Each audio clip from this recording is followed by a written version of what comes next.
Okay, thank you so much for chatting with us. Welcome to Daytime Buffalo, NCIS LA Stars. How crazy is it that it's already the finale? It's pretty unreal. I mean, I still remember being excited about the pilot being picked up and about getting 9 episodes and then or 13 episodes and then the back nine. And now all of a sudden, not only is the trajectory sort of finished, but it finished on such a high, Mhm. after 14 years with this incredible family. So it's unreal. I You started this mentioned show when I family. was Oh, 10. sorry. I'm 63 now.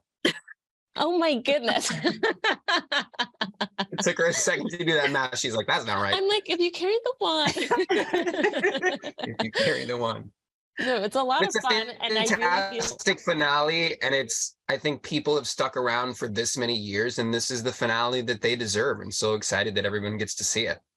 and not just one, but two parts. We saw the first part last Yep. week, and now we're seeing part two. What can you tell us about the second part of the finale? Go, Danny. Go, Danny. The second part of the finale, I think, will definitely give the audience the warm and fuzzy. I know it did for us as a cast. We were pretty much very, very happy with how they tied up everybody's sort of ends. And not only does it have the warm and fuzzy and the love and the friendship alongside with the case that is solved, which is so traditional of our show, but it also leaves you knowing that these characters' lives are not done. And then it's sort of like life goes on after this, even without you watching. And I love that they sort of left it open. There's an ever after. There is definitely an ever after. Very cool. You kind of touched on it, but you guys have been working together for a long time. And I was on with you guys talking before. I see you literally have a picture from Eric's wedding behind you. So you guys Yeah, really have that's become a us. family. Yeah, I wasn't even married, obviously, to my husband yet. We were still dating, but yeah, that's our generation on the Olsen side of the family, plus Jenny, their cousin. Yeah, yeah, Which is that's right. really cool. What are you hoping that viewers get from seeing this kind of tie up and ending such an incredible run? That's a great question. I think that when you're on a show this long, you become emotionally invested in the characters and their lives as well, and where they end up, and you root for them in such a surreal kind of way.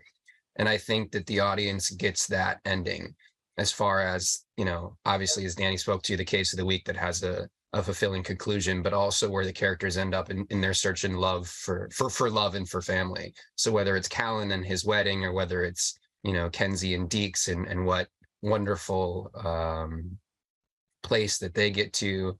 But also, Danny said it well, which is that this is not the end for anybody, and merely just the end of a chapter. And I think that's fulfilling as well, which is that you never know. Yes. Yeah. Now, Daniela, you're obviously Kenzie. Eric, you're Deeks. What part of yourself do you bring to your character? I always love asking people this because it's so unique. I think when you've been playing a character for a very, very long time, there are definitely lines that are crossed, in the personality. I think the reason I got cast or Eric got cast in these particular roles is because we already carry so many traits of these characters. And so, yeah, I think the humor, the silliness, the fun, the toughness, the resilience, I think there's a lot of positive traits that are common. Obviously, Eric and I have a very real friendship, and we're actually family in real life. And so, that's pretty easily to translate that bond onto the camera too. So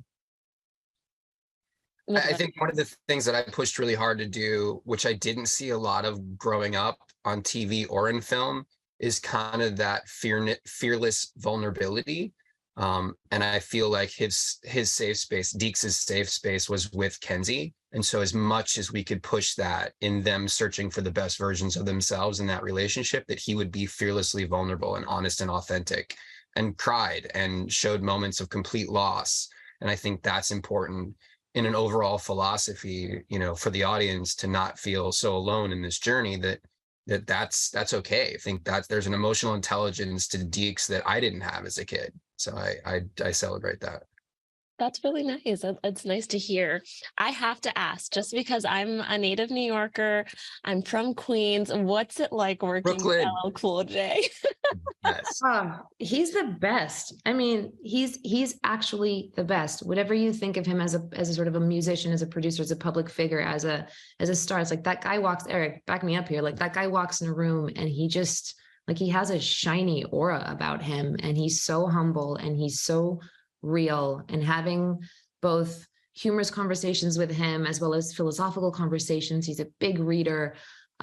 He has so much depth, right, Eric? Like he's just a spectacular human being on all fronts. They always say don't meet your heroes because it's always a disappointment. And he is the exact opposite of that, which is as a kid in Iowa who pulled my pant leg up and like rapped to those songs, like meeting him perpetually brought things to my life that were unexpected and so thoughtful. Like it's just, yeah, that's one of the great losses of this show because obviously, you know, Danny's part of my life, so I know I get it forever. But not getting to see LL on a regular basis is, you know, is sad for me. Yeah, he's spectacular. You should be very proud of him. He's the real deal. Yeah, representing New York.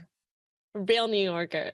Listen, guys, thank you so much for talking with us and sharing more with our Daytime Buffalo viewers. Viewers, if you want to tune in for the second part of this finale, it is Sunday, the 21st at 9 o'clock. Let's go, Buffalo. Tune in, Buffalo. Tune in, Buffalo.